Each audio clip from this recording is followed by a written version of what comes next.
All right, guys, big episode here for you. We are talking about top 10 fantasy football sleepers that have top 10 upside in their respective positions. So the players I'm going to list here could actually finish top 10 at their respective positions. I'm excited to dive into this episode. We are full flow fantasy football, and I want to get you guys fully prepared. Make sure you guys grab the 60-round draft solution. Draft kits are dead. This is the future, guys. Magazines are dead.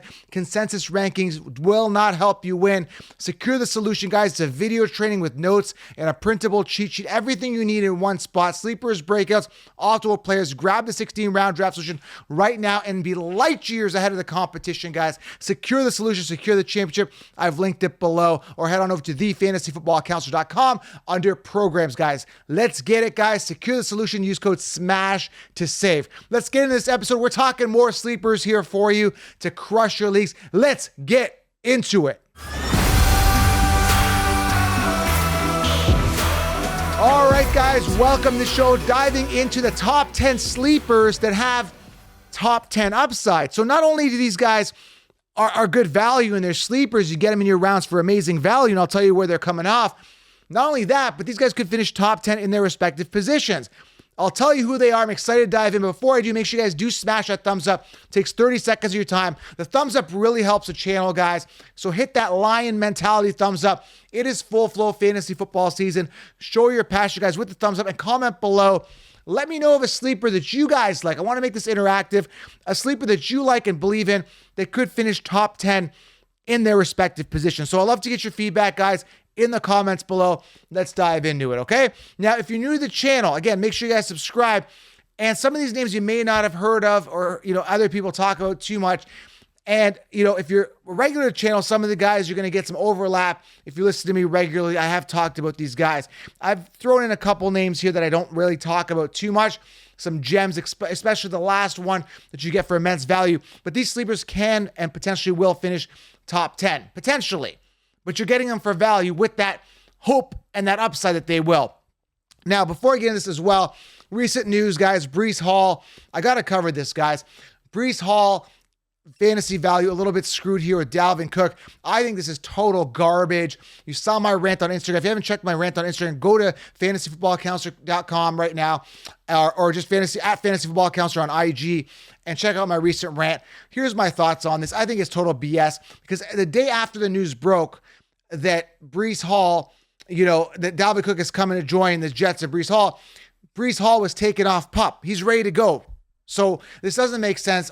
The only thing I'm thinking is that Dalvin Cook is there to kind of alleviate the pressure in the first couple weeks until Breece gets fully going. Either way, a bit of a turnoff with Breece Hall. Now, I would like him as an RB4 at this point. But and again, I see Dalvin Cook getting hurt anyway. None of this will matter. Breece Hall can still be a league winner. But again, Dalvin Cook will be a pest. This is very unfortunate, completely redundant. It doesn't make any sense. It's completely pointless, and it's a waste of $8.6 million for the 1 year. Dalvin Cook is washed up. He's at the end of his career. He could never finish a career to save his life. He finished last year, so if he finished last year, very unlikely he'll finish this year. So I had to give you guys an update on that. I'm livid about this because I did draft Breece Hall in a $2,000 buy-in league. But understand, guys, I do have a lot of depth in that league, so I'll be more than fine at the running back position, in all positions for that matter. So I'll be good to go. I used my own 16-round draft solution. So Breece was my RB2, but I've got very viable running backs as well. I did go robust RB in that league, and I still think Breece will be viable later on. So I had to cover that here before we get into this. First sleeper, let's talk about it. Let's rip into this. I'm not going to spend too much time on it. I've talked about it before, and all the answers are in 16 rounds. So grab the 16-round draft solution. I've linked it below. Use code SMASH to save.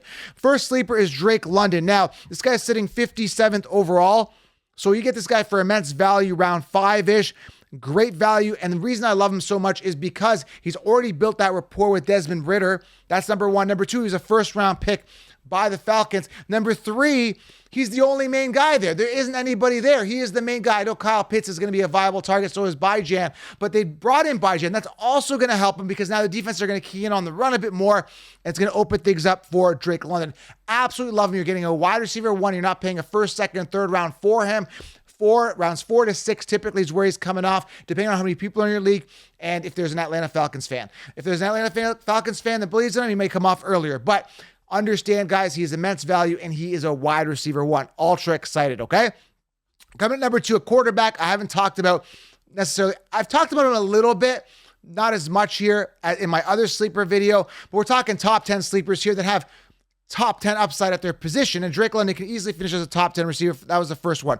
The second guy here, again, is Kenny Pickett. We're going to go to a quarterback here, sitting number 21 amongst quarterbacks. Last year, didn't do much. 7 touchdowns, 9 interceptions, 13 games, 2,400 yards-ish, give or take, but now he's settled in, improved O-line, and he's got a great amount of weapons, including Najee Harris, Pat Freiermuth, Deontay Johnson, and George Pickens. I watched preseason week 1. He looks efficient. Now, I'm not saying to draft this guy as your main quarterback. Draft him as a backup with top 10 upside. So this is what I like, guys, when I get a good backup. I make sure that my backup has that ceiling to cover my regular ace quarterback, let's say a Justin Herbert, for example. I lay this all out in 16 rounds for you, and then I get an upside quarterback like a Kenny Pickett that's got that top 10 potential and that upside. Now, he's going to throw some picks here and there, but he's not a rookie. He's already been integrated. He's got that rapport with his team. He's got a year under his belt. He's going to have a good sophomore year, I believe. Again, that improved O-line, great coaching with Tomlin, great weapons. He has that top 10 potential, and he's a quarterback sleeper, okay? Kenny Pickett as your backup with upside, okay? Number 3 here, ripping right through. Again, if you're new to the channel, subscribe, thumbs up, and drop that sleeper below. Make this interactive. Who do you think is a sleeper that you really like, has got top 10 potential? Love it. Third guy, you know I talk about him a lot. Love the upside is Jamir Gibbs, sitting number 17 amongst running backs. You say, well, Joe, this is a common sense. It's not, because he's sitting 17th on the consensus, on the Sheep's rankings. I get this guy in the 2nd to 3rd round, typically 3rd round. Love the upside, love the ceiling. 6.1 yards per carry in college. This guy is an absolute beast. 5'11", 200 pounds, ultra explosive, great hands. Love the talent, love the opportunity. Now, a lot of people are saying, well, Montgomery's there. Montgomery's going to steal the volume. Very possible around that goal line, but do not expect the same type of year Montgomery had that Williams had last year around the goal line in Detroit. Not going to be an 18 touchdown season for Montgomery. I don't see it. Montgomery has dealt with injuries in the past and nagging injuries. He's typically off the field quite a bit, and they're going to play their best player, which is Jamir Gibbs. So listen, you don't draft a guy in the 1st round, move up to take him, and invest so high on a guy that's just going to sit on the bench. They've wanted this with DeAndre Swift. I've said this many times. Gibbs is the guy that they wanted Swift to be, and everybody, the consensus, all told you DeAndre Swift round 1 last year, and he busted. But I can get a better player in round 3 on the Lions all day, and especially with Jameson Williams being out 6 games, a lot of opportunity for Jamir Gibbs to really shine and build that rapport with Jared Goff, okay? Love Jamir Gibbs. 17th has that top 5, top 10 potential if given the volume. Montgomery's going to be a bit of a pest. I understand that, but make sure Jamir Gibbs is part of a robust RB strategy. I've got him on all my rosters. The ceiling there, and it's exciting, okay? Number 4 here, didn't talk about this guy, I don't believe, on my last sleeper episode of my top 10s, but this is, again, a top 10 sleeper episode with top 10 upside. Number 4 here, a lot of people are off on him because of the recency bias. He had a bad year last year, only played 4 games, and then he had the knee injury, and people are skeptical and scared of players coming off knee surgeries. But I think this guy's going to be amazing. The guy I'm talking about is Javonte Williams. On a team that has a chip on their shoulder with Russell Wilson, he's got to perform this year. They have to perform. Javonte Williams had himself a good year a couple years ago, shared the backfield with Melvin Gordon, only had 4 touchdowns, about 900 yards on the ground, and about 200-ish attempts, 203 attempts, okay? Now, that should go up. I'm expecting a 220 attempt floor if healthy. And again, he's fully good to go. He's practicing, he's good to go, should be ready week 1, and you're getting him for value. This is what I'm saying, right? You're getting him, he's number 70th overall, okay? So he's RB 27. So I can get this guy in rounds after round 5. And he's at RB1, and they got Samaje Perine there, Samaj Perine, whatever his name is. He was a backup for years. I'm not sold on Perine. Javonte Williams has that top 10 upside. You want to target him for great value as part of a robust RB strategy as your RB3 to 4, and he's going to be the RB1 on his team, on a team that needs to bounce back. Judy's in a contract year. Wilson's got a chip on his shoulder. Sutton apparently is looking as good as he's ever looked. I know he's kind of, doesn't find the end zone that much, but Sutton's also a sleeper you may want to target. There's a bonus one there for you. But Javonte Williams has that top 10 upside if given the volume and the opportunity in this offense that could potentially finally be high octane. Sean Payton there now, right? Russell Wilson bounce back. All the signs are pointing to a bounce back year for this entire team that's being completely slept on, from Jerry Jeudy to Sutton to Russell Wilson. There's some bonus sleepers for you guys. Now, Russell, not as your main quarterback, but as a backup with upside. So, guys, this is huge. Huge upside for this entire team being slept on, okay? Coming at number 5, love the upside here. 146 overall. The guy I'm talking about is Tank Bixby, a guy that you should be drafting and avoiding ATN, but drafting Bixby. Avoiding ATN, drafting Bixby. Does this make sense? Let me say it one more time. Avoid Travis Etienne early, draft Tank Bixby later. Okay, he is sitting as RB 53, massive upside, third-round pick. Looked good in preseason, bigger, stronger, runs harder than Travis Etienne. He can also catch the ball out of the backfield. His college numbers looked good last year. 179 attempts, just under 1,000 yards, 5 yards per carry, and 10 touchdowns in the past 2 seasons in college. Bixby is a tank. They call him a tank for a reason. He's going to use that name. He's going to use that to his advantage. Love him. Great value, great steal in drafts. Make sure you guys are targeting Tank Bixby. Love the ceiling, okay? Number 6. And again, you get Tank Bixby for value, big time value. And ATN was inconsistent. Just so I want to go through that. I want that to hammer in. ATN was inconsistent. That's why I'm saying avoid ATN, get Bixby later, like round 9, after round 9, okay? Number 6 came on to everybody's radar. Nobody had any idea who he was. I was telling you to draft this guy. He was on all my teams. I drafted early, drafted in May and June and July. 3 drafts. Tank Dell at number 6, big time sleeper. Top 10 upside, Joe. I mean, can he finish top 10? Anything's possible, guys. This is a bit of a reach in regards to potentially finishing top 10. And also with Bixby going back, ATN's got to get hurt or really regress for Bixby to be a top 10, but it's a very viable. Same with Tank Dell. If he gets force-fed, becomes the wide receiver 1 on the Texans offense, there is some upside there. Am I overly excited about this guy finishing as a top 10? Am I giddy and expecting it? No. But what I am saying is that I'm over-exaggerating the fact that he's a big-time sleeper. He's going undrafted, literally wide receiver 107. And he can potentially be the wide receiver 1 on his team. Mechie, overcoming cancer, coming back. We don't know what kind of shape he's going to be in. He does look good in some of the routes where he's running, in camp. Collins is there, all these guys. But really, Strout requested Tank Dell be drafted by the Texans. He likes them. They're both young. That rapport is going to be there. He looked really good in preseason week 1. He was a 3rd-round pick by the Texans. He's going to be used. Now, again, I don't really see him finishing top 10. This is a bit of a long shot. This is my long shot pick. But I want to exaggerate the point that you should roster him because he's got that wide receiver 1 potential on his team and could be force-fed and fed quite often this year. For value as a last pick, he won't be last pick now because people watch preseason. They may watch more preseason. He's going to continue to do well. His ADP is going to shoot up a bit, but again, sitting at 107 amongst wide receivers, that is ludicrous, and he could be the wide receiver 1 option. Love him. Big time sleeper here, guys, in Tank Dell. Coming at number 7 here, Romeo Dobbs. Now, Romeo Dobbs is number 60 amongst wide receivers in PPR. Another guy you get after the 8th round who can be the wide receiver 1 on his team. Watching preseason week 1, got a touchdown, looks good. Jordan Love can be relatively efficient with him. This guy was drafted, I believe, in the 4th round in the 2022 draft. Watson drafted ahead of him. Watson, more of the athletic-looking guy, more of an athletic guy. Physically more gifted is the word I'm trying to say, over Dobbs.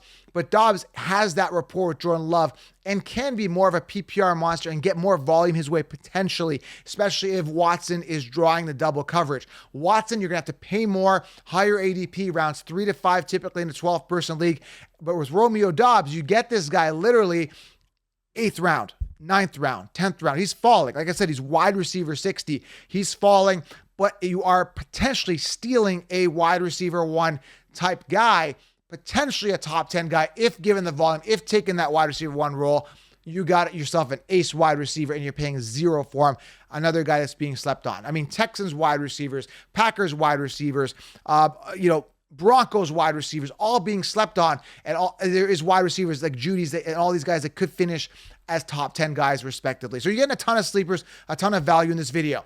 So again, if you're new to the channel, make sure you guys subscribe. This is making sense to you. I think outside the box, I aim high on the depth chart, and I actually want you to help you win. There's no copy and paste here. So make sure you guys smash thumbs up, click subscribe, guys, very important, and grab that 16-round draft solution. Grab it below. I've linked it below. Use code SMASH to save. It is game-changing. Grab 16 rounds, secure the solution, secure the championships, and you will never, ever look back again. You'll absolutely love it, okay? Coming at number 8 here, I talked about him before in my upside video, or one of the videos I did. I'm doing so many videos I can't keep track anymore.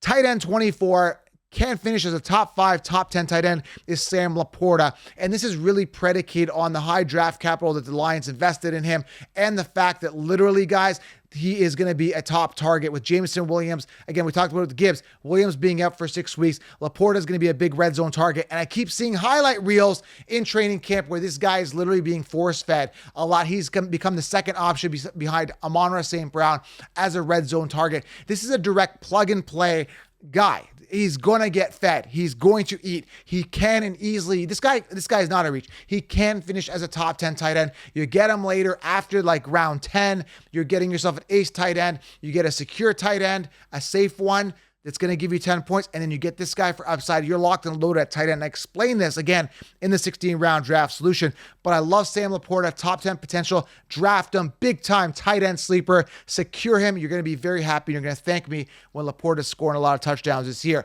Now, this may change when Williams comes back a little bit if targets start going his way, but you're going to get a really good, 6 weeks, and maybe that rapport continues with LaPorta, and may even help with Williams coming back as he draws more coverage that way and opens things up for LaPorta as well. So a Williams return week 7 could actually help LaPorta as well, so don't be discouraged, all right? 9 and 10, these are big ones. Love them. Number 9, you guys know I have him on all my teams.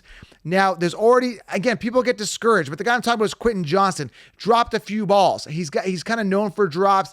And week 1, he dropped it. But if you remember, Jamar Chase was dropping balls in preseason in his rookie season. I'm not concerned at all.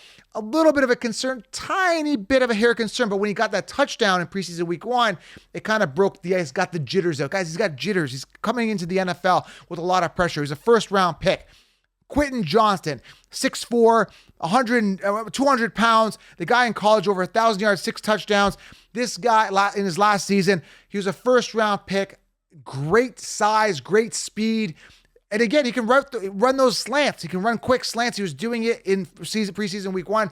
He's very versatile for his size. He's a great combination of speed and size. That's what I love about him. He's got a quarterback that throws more than anybody. Threw second in passing attempts, Justin Herbert did last year, and he had no wide receivers. They were banged up last year, okay? Eckler's going to decline. Quentin Johnson's going to rise. Williams and Allen are going to get hurt, one or both, either way.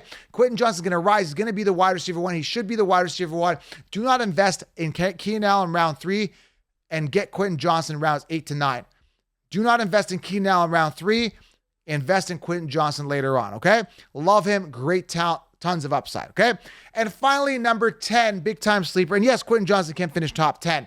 I do not trust Keenan Allen. I'd rather have Quentin Johnson, the true one, and I get him for later, pay nothing to get him. And finally, number 10, sleeper tight end for you, just to wrap this up, is Juwan Johnson. Now, Juwan Johnson is appealing to me. Last year, just had over 500 yards. Did okay. What did he finish? Like tight end, like 14th or something like that. He's going into his 4th season. Years to Wallace were not wild. Again, had just over 500 yards last year. Got a bunch of touchdowns. Now, the thing that I like, he's sitting at tight end 18 right now. Okay, that's the thing. He's value. The thing I like about him is he's joining Derek Carr. Derek Carr fed over 140 targets to Waller a couple years ago. Derek Carr likes his tight ends. Michael Thomas, if he gets hurt, and he always gets hurt again, you're looking at a big red zone target, and Juwan Johnson's going to be efficient. They got Kamara in suspension coming back week 4. They got options, right? But a tight end option that's going to be very viable for Derek Carr is Juwan Johnson going into this year. Love the upside, love the talent, and again, has that opportunity to really gel with Derek Carr. So Juwan Johnson, number 10, as a sleeper to target. There you have it, guys. Top 10 sleepers there that have top 10 upside at their respective positions. Target these guys. Great value. Make sure you guys are subscribed. Grab the 16-round draft solution. You'll be light years ahead of the competition. Subscribe, thumbs up, and drop a sleeper below. Love to get your feedback. All right? I'll see you guys in the solution. I'll see you in the next video. Content coming out to you daily. I am out. We'll talk soon. Let's go, guys. Fantasy's here.